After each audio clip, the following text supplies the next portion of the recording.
नमस्कार, हून bill TV देख रहे हैं आप। मैं हूं आपके साथ विशाल गर्ग। खबरों की शुरुआत करेंगे। सचिवालय में सीएम धामी ने विधानसभा क्षेत्र एमकेश्वर, पौड़ी, श्रीनगर, चौपट्टा खाल, लैंसडाउन और कोटद्वार संबंधित मुख्यमंत्री घोषणाओं की समीक्षा की है। इस दौरान उन्होंने अधिकारियों को विधायकों से प्राप्त सुझावों और समस्याओं पर तत्काल कार्रवाई सुनिश्चित करने के निर्देश दिए हैं।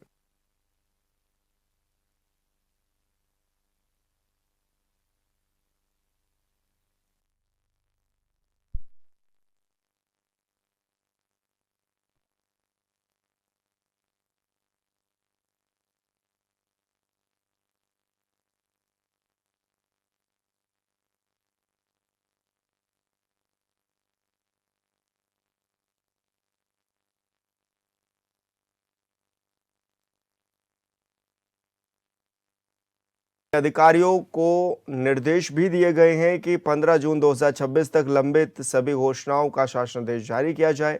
साथ ही रघुनाथ मंदिर, लक्ष्मण मंदिर और सीता माता मंदिर को धार्मिक सर्किट के रूप में जोड़ने के लिए भी व्यापक कार्य योजना तैयार करने के निर्देश दिए गए हैं। सीएम ने अधिकारियों को संबंधित विधानसभा क्षेत्र में के प्रत्येक विकासखंड में बालिका छात्रावास खोलने के भी निर्देश दिए।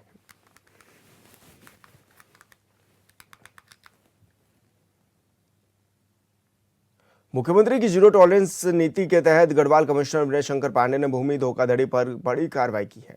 लैंड फ्रॉड समन्वय समिति की बैठक में 24 मामलों में एफआईआर दर्ज करने के निर्देश दिए गए। शनिवार को कैंप कार्यालय में हुई बैठक में 20 लंबित और 105 नए मामलों समेत 125 प्रकरणों की सुनवाई हुई है। इसमें 45 मामलों का निस्तारण भी किया गया है। नए मामलों में सबसे ज्यादा 74 प्रकरण देहरादून के हैं।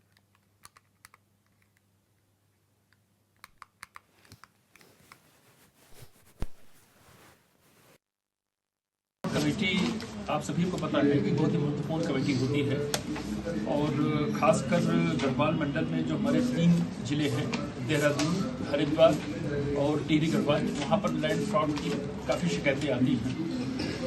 पिछले 6 अप्रैल को हम लोगों ने इसकी बैठक की थी और ये तय किया गया था कि हम लोग हर 15 दिन इसकी बैठक को करेंगे, लेकिन बीच में आपको पता है कोई वीआईपी कार्यक्रम वगैरह आने की वजह से हालांकि अभी 1 माह नहीं हुआ है, 28वें दिन आज बैठक हुई है।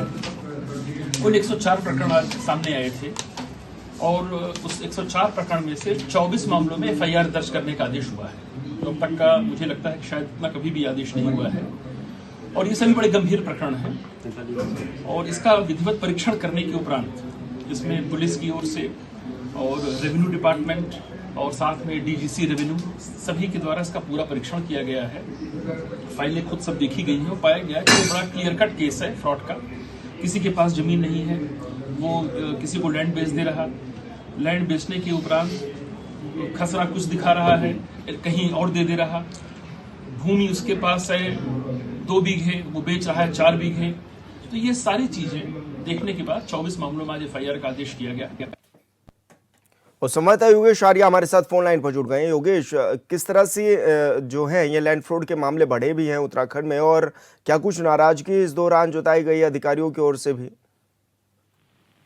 विशाल, मुख्यमंत्री की जीरो टॉलरेंस की नीति के तहत गढ़वाल कमिश्नर विनय शंकर पांडे ने भूमि धोखाधड़ी पर बड़ी कार्रवाई की है और ऐसे में उन्होंने लैंड फ्रॉड समन्वय समिति की जो बैठक ली है उसमें 24 मामलों में एफआईआर दर्ज करने के निर्देश दिए हैं।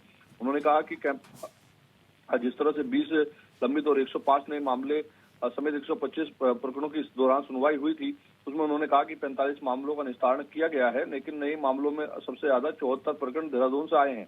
हरिद्वार की बात की जाए तो 15 और पौड़ी से 13, टिहरी से 2 और चमोली से 1 मामला शामिल था।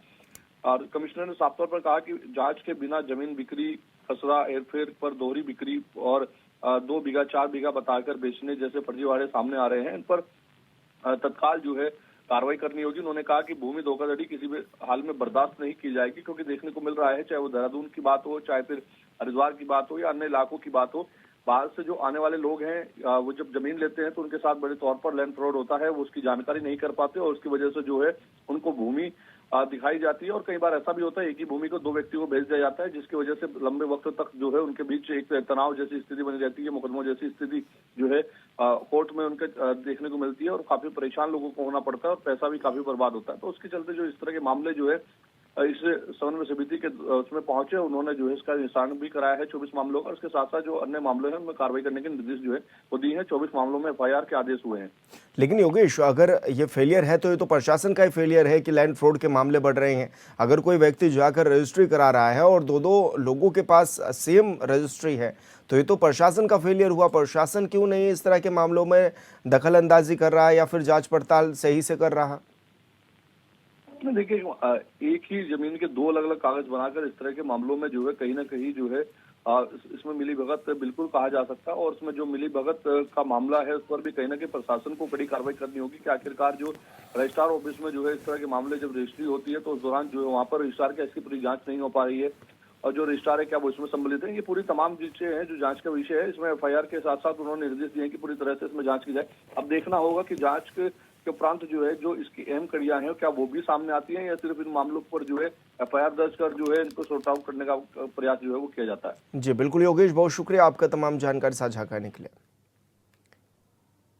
द्वाराहाट नगर में स्थित निजी होटल में UKD के प्रदेश उपाध्यक्ष बहादुर सिंह रावत ने प्रेस कॉन्फ्रेंस की, जिसमें उन्होंने कहा कि बीजेपी और कांग्रेस ने देश प्रदेश को लूटने का काम किया है। जनता इनके कार्यों से परेशान हो चुकी है। अब जनता ने मन बना लिया है कि उत्तराखंड क्रांति दल को प्रदेश की बागडोर सौंप दी जाए। जनता अब खुलकर UKD के साथ खड़ी है और युवा वर्ग UKD के साथ जुड़कर समस्याओं का समाधान चाहता है।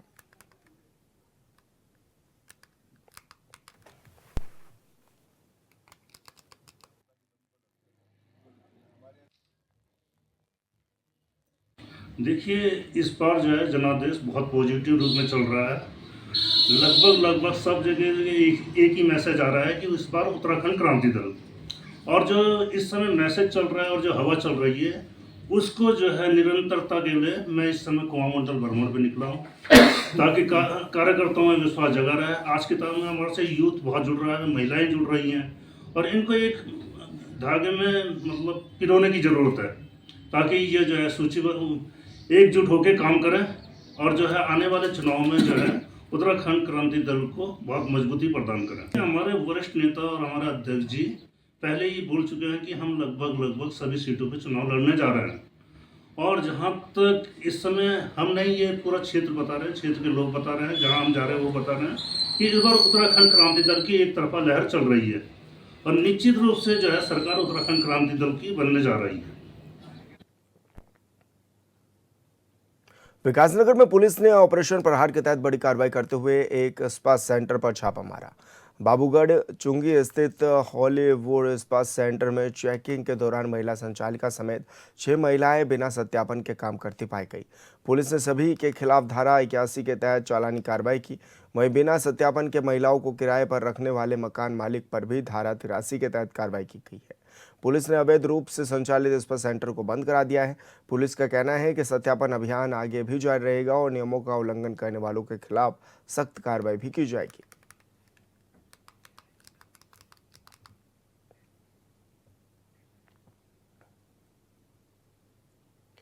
और संवाददाता इलम सिंह चौहान हमारे साथ फोन लाइन पर जुड़ गए हैं। इलम, क्या कुछ जानकारी मिल रही है, किस तरह की कार्रवाई पुलिस की ओर से की गई है? लगातार जो है पुलिस के द्वारा जो ऑपरेशन प्रहार है उसके तहत ही कार्रवाई की जा रही है और कुछ दिनों पूर्व भी स्पा सेंटर पर यहाँ छापेमारी की गई थी। तो यहाँ पर जो है कल जो छापेमारी की गई है उसमें जो महिलाएं हैं उनके पास उनका कोई सत्यापन नहीं किया गया था। तो उसमें 6 महिलाएं उसमें कुल जो है उनका चालान किया गया 81 एक्ट के तहत और जो वो स्पा सेंटर है उसको पुलिस के द्वारा सीज कर दिया गया है, उसको बंद कर दिया गया है। लेकिन क्या कुछ गड़बड़ियां पाई गई थी? क्या स्पा सेंटर में कुछ गड़बड़ियां चल रही थी क्या इलम इस दौरान? इस तरह की कोई और गड़बड़ियां नहीं थी, लेकिन सत्यापन जो है इस बहुत जरूरी है। तो लगातार जो सत्यापन किया जा रहा है पुलिस के द्वारा, तो उन्होंने जब चेक किया तो उसमें किसी भी महिला का सत्यापन नहीं किया गया था। तो ऐसे में क्या कुछ हिदायत दी गई है पुलिस की ओर से भी और किस तरह से सख्ती बढ़ती जा रही है? ऑपरेशन प्रहार लगातार जारी है। हिदायत दी गई है और लगातार इस तरह की कार्रवाई आगे भी जारी रहेगी। उनको हिदायत दी गई है कि जो भी स्पा सेंटर है अगर बिना सत्यापन के कोई इस तरह का कोई भी इनके साथ कर्मचारी पाया जाता है इनका, तो उनके विरुद्ध आगे भी इसी प्रकार की कार्रवाई जारी रहेगी। क्या ये भी पता चल पाया कि कहाँ से ये सभी महिलाएं रहने वाली थी? ये महिलाएं यही उत्तराखंड की रहने वाली थी। ठीक है इलम, बहुत शुक्रिया आपका तमाम जानकारी साझा करने के लिए। नैनीताल में कमर्शियल गैस सिलेंडरों के दाम बढ़ने से पर्यटन उद्योग को बड़ा झटका लगा है। होटल और रेस्टोरेंट कारोबारों की लागत अचानक से बढ़ गई है। उससे उनके सामान आर्थिक संकट भी उनके सामने खड़ा हो गया है। गैस महंगी होने का सीधा असर होटल और रेस्टोरेंट व्यवसाय पर भी पड़ रहा है। कारोबारियों का कहना है कि पहले सिलेंडर की कमी से काम प्रभावित था और अब बढ़ी कीमतों ने स्थिति और खराब कर दी है। इससे उनकी आजीविका पर भी खतरा मंडराने लगा है।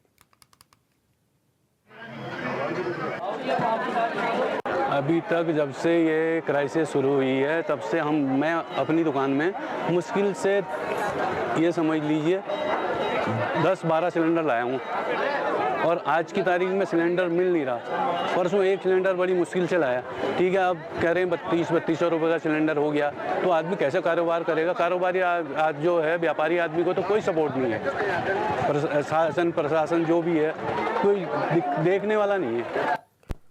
चंपावत जिले में होटल, ढाबा और स्ट्रीट फूड व्यापारियों ने कमर्शियल सिलेंडर के दामों में भारी बढ़ोतरी पर नाराजगी जताई है। होटल और मिठाई कारोबारियों ने कहा है कि कमर्शियल सिलेंडरों में तहाशा वृद्धि से उनके कारोबार में काफ़ी ज़्यादा असर पड़ने लगा है। मजबूरी में अब उन्हें अपने उत्पादों में भी कीमतें बढ़ानी पड़ेंगी, जिसका असर सीधे उपभोक्ताओं पर भी पड़ेगा। उन्होंने कहा कि उन्हें कमर्शियल सिलेंडर उपलब्ध नहीं हो पा रहे हैं, जबकि उनसे वादा किया गया था कि 10 या 15 दिन में एक कमर्शियल सिलेंडर उपलब्ध कराया जाएगा और अब मुश्किल से महीने में एक सिलेंडर उन्हें दिया जा रहा है, जिसका असर अब कारोबार पर भी पड़ता हुआ नजर आ रहा है। जनता के साथ साथ व्यापारियों के भी ऊपर भी अत्याचार हुआ है, क्योंकि जो ये गैस के दाम बढ़े हुए हैं इसकी वजह से व्यापारी तो परेशान है ही है। ऊपर से अगर व्यापारी इस गैस को यूज करता है तो अपने दामों को बढ़ाएगा ही बढ़ाएगा। इस वजह से जनता के ऊपर, जनता की जेब पे बहुत प्रभाव पड़ेगा इसका। भरपूर क्या मिल ही नहीं रहे हैं। हमें 10 दिन में एक सिलेंडर देने का वादा किया गया था और आज 20 दिन में 25 दिन में एक सिलेंडर हमें उपलब्ध हो रहा है। अब क्या कहें, वो हमारे बारे में सोचे, आम जनता के बारे में सोचे, ताकि मतलब कम से कम कॉमर्शियली यूज कर रहे हैं तो उनको तो प्रचुर मात्रा में हम उपलब्ध कराए, जिससे हम अपना व्यापार सही तरीके से चला पाएँ। एक तो रसोई गैस के दाम दुगने रेट बढ़ गए हैं। जहां हमें कम से कम 4 सिलेंडरों की ज़रूरत है, हमें 1 सिलेंडर दिया जा रहा है और जिससे हमें बहुत दिक्कतें हो रही हैं। जहां लकड़ी के लिए अगर हम कोशिश करें तो लकड़ियां भी हमें अवेलेबल नहीं हो पा रही हैं।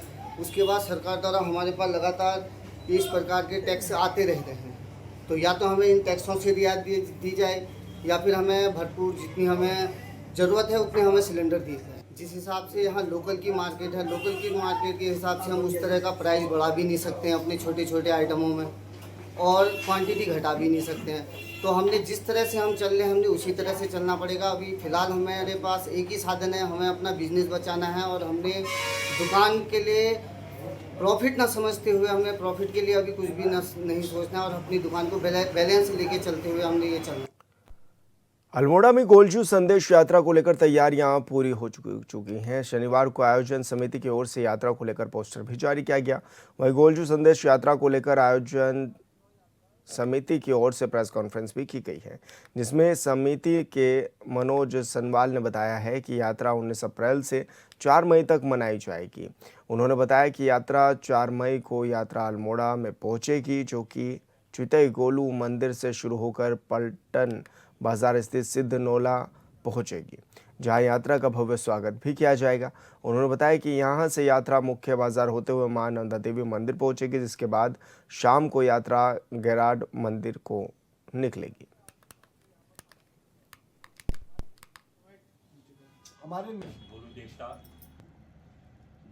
धरोहर संस्था द्वारा प्रतिवर्ष गोलजू यात्रा मनाई जाती है।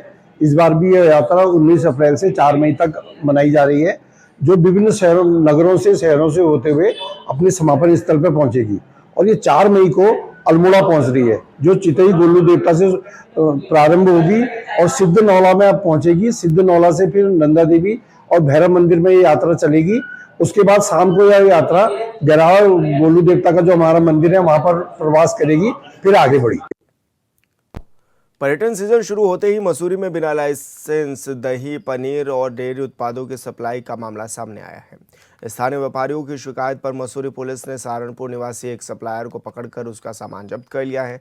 पुलिस के अनुसार पकड़े गए आरोपी की पहचान वसीम अहमद निवासी सहारनपुर के रूप में हुई है, जिसके बाद खाद्य सामग्री सप्लाई से जुड़े जरूरी लाइसेंस और अनुमति नहीं मिली।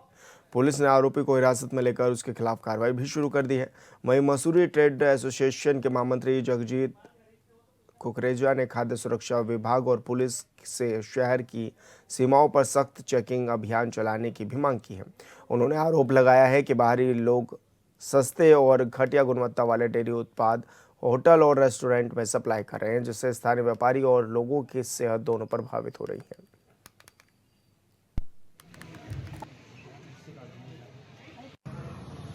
सर देखिए, यहाँ मसूरी में जो व्यापार मंडल है उसके द्वारा जो है फूड लाइसेंस भी बनवाए जाते हैं।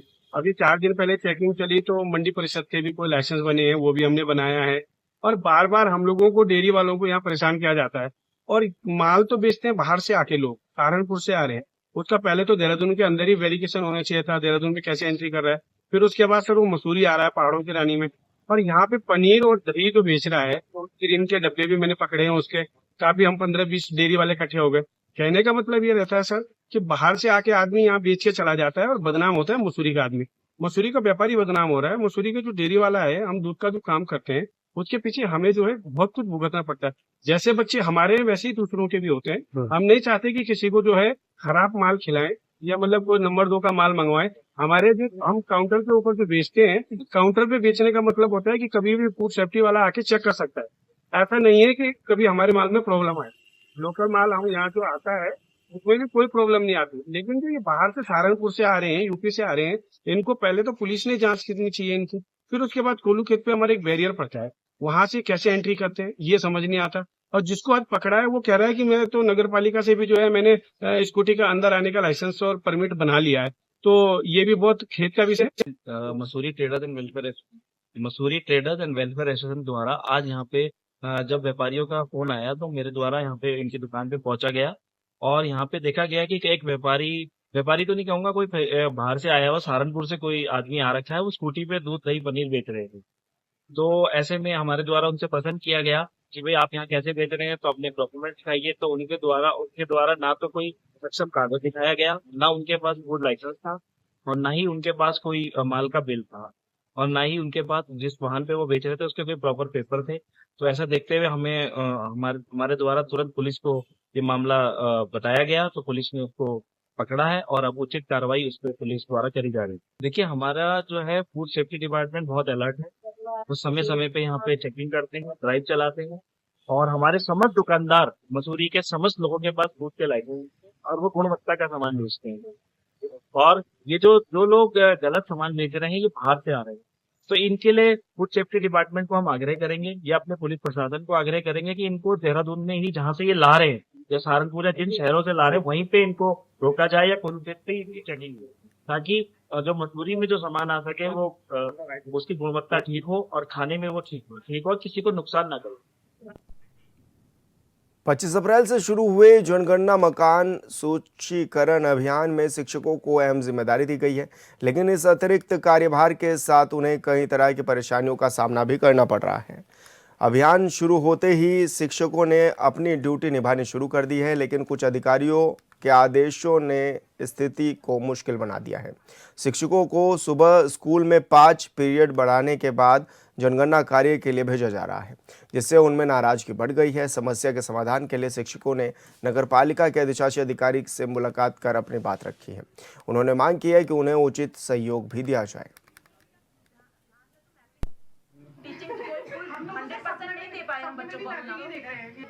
हम इसका राष्ट्रीय जो जनगणना है इसका बहुत सम्मान करते हैं पहले तो, और सारे शिक्षक हमारे तल्लीनता से इस कार्य में लगे हुए हैं। लेकिन बीच बीच में तो तुगलकी फरमान को जा रहे हैं कि साहब अभी कल ही फरमान आ गया कि पहले तो 2 पीरियड का था कि 2 पीरियड आप पढ़ाओ, 2-3 पीरियड उसके आधा, और सब पीरियड टीचर्स अपना कार्य बखूबी निभा रहे हैं और बखूबी करना भी जानते हैं। क्योंकि देखिए, ये हमारे भी दायित्व है कि हमारे शिक्षकों के या बच्चों की पढ़ाई बाधित ना हो। हम लोग सब कर रहे हैं, हमारे शिक्षक सब कार्य कर रहे हैं, लेकिन बीच बीच में ऐसे जो तुगलकी फरमान आते हैं कि साहब 3 दिन आप स्कूल आओ, 3 दिन वहाँ मत करो, या आपको 5 पीरियड इसमें पढ़ेंगे। तो देखिए, आपको ही पढ़ाई एक तो समय बाध्यता है, इसकी निश्चित रूप से समय बाध्यता है कि इतने समय में हमको ये कार्य करना है। और हर शिक्षक के पास आपको देखिए 150 से 180 से 160 तक घर हैं यहाँ पर मिले हुए हैं और भौगोलिक परिस्थितियाँ ख़राब हैं। नीचे प्लेन्स में ऐसा हो रहा है कि बहुत ज़्यादा गर्मी हो रही है, दिन में कोई वहाँ आने नहीं दे रहा है शिक्षकों को, तो शिक्षकों को शाम को करना पड़ रहा है। तो मेरे शासन से ये मंशा है, हम ये चाहते हैं कि साहब जैसे कोविड के टाइम में आपने ऑनलाइन क्लासेस करी थी तो हमारे शिक्षकों को ऑनलाइन क्लासेस करने दीजिए। वो ऑनलाइन क्लासेस शाम को कर लेंगे अपने बच्चों की वो भी नहीं होगी और हमारी ये कार्यक्रम जो राष्ट्रीय जनगणना का कार्यक्रम है ये भी बाधित होगा। विभिन्न स्कूलों के शिक्षक और उनके स्टाफ को जनगणना एक्ट के अंतर्गत इनका प्रगणक और सुपरवाइजर के रूप में ड्यूटी लगाई गई है, जो 25 अप्रैल से जनगणना मकान सूचीकरण का कार्य शुरू हो गया है, जो 24 मई तक इसको फाइनल होना है। इनके द्वारा बताया जा रहा है कि उनके स्टाफ के कुछ अधिकारियों के माध्यम से व्यवधान उत्पन्न किया जा रहा है, समय पर कार्य करने नहीं दिया जा रहा। यदि ऐसा उनके द्वारा लिखित दिया गया तो संबंधित अधिकारी के विरुद्ध भी शासन को, उच्च अधिकारी को लिखने के लिए बाध्य होना पड़ेगा। और उनसे अपील आपके माध्यम से करना चाहते हैं कि जो इस तरह के कार्य में व्यवधान कर रहे हैं वो न करें, क्योंकि ये भारत सरकार के गृह मंत्रालय का एक कार्य है। निर्धारित अवधि में इसको पूरा किया जाना है। नितांत आवश्यक कार्य है, अति आवश्यक कार्य है, जिसको किसी भी परिस्थिति में इस कार्य को नहीं रोका जा सकता। यदि शिक्षक दोनों जगह ड्यूटी कर रहे हैं स्वेच्छा से तो हमें इसमें कोई आपत्ति नहीं है, लेकिन सर्वप्रथम जो है जनगणना का कार्य है, कार्य किया जाना है, जो निर्धारित समय में है, निर्धारित समय में पूरा करके किया जाना है, जो हमें राज्य सरकार, भारत सरकार को भेजना पड़ेगा जिलाधिकारी महोदय के माध्यम से। उत्तराखंड के पर्वतीय क्षेत्र के ठंडे इलाकों के जंगलों में होने वाला पौष्टिकता से भरपूर फल काफल बाजारों में दस्तक देने लगा है। सीजन का पहला काफल लोहाघाट के बाजारों में पहुंच चुका है, जो कि 200 रुपये प्रति किलो के भाव से बिका हो रहा है। फल विक्रेता गोपाल दत्त पुनेठा ने बताया कि शनिवार को पौष्टिकता से भरपूर जंगली फल काफल लोहाघाट बाजार में पहुंच चुका है। काफल रोजगार का एक सशक्त माध्यम है। उन्होंने बताया कि क्षेत्र में अतिवृष्टि, ओलावृष्टि से इस बार काफल को काफ़ी नुकसान पहुंचा है। उन्होंने ये भी बताया कि गांव की महिलाओं के साथ साथ फल व्यापारियों को भी काफल अच्छा रोजगार उपलब्ध कराता है। रोजगार बढ़िया है इसका। 1 महीने में गांव की महिलाओं को भी बहुत तगड़ा रोजगार मिलता है इससे, और हम लोग भी इससे जो है 2 रुपये हम भी पैदा करते हैं। हमारी रोजी रोटी इससे 1 महीने अच्छा चल जाती है। और थोड़े बहुत ओले खा गए, अभी ओलों ने काफ़ी मार कर दिया है काफलों में। खुमानी, पुलम है, आड़ू है, इनमें काफ़ी नुकसान कर दिया है। काफल वैसे गर्मी के लिए बहुत राहत भरी चीज़ है। 200 रुपये किलो चल रहा है काफल, बहुत बढ़िया काफल आया है वैसे अभी। और फिलहाल इस बुलेटिन में मेरे साथ इतना ही। आप देखते रहिए हॉर्नबिल टीवी। नमस्कार।